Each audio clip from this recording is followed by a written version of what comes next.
Hello po. Kakain na po sila ulit. Ito ang lunch. Nagsawa na sa may kalabasang malunggay. So, yan purong manok po yan, guys. Itong kay Tisoy. Kain na. Magpataba kayo. Namayat aring dalawang magkapatid.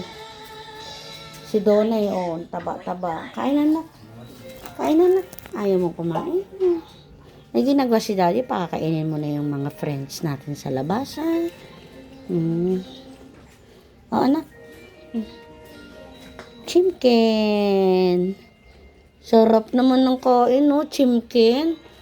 Oh, hinuyag-huyag ni Daddy. Lambot-lambot na niya. O, anak.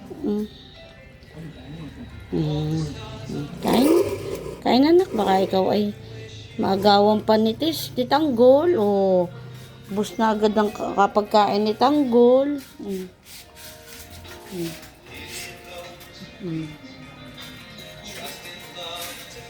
Ang bilis kumain ni Tanggol.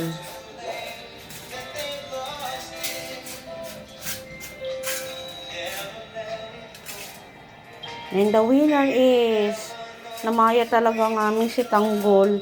Siya magpapataba, ha. May vitamins na. Hinaluan mo rin, ha. Hinaluan mo na vitamins.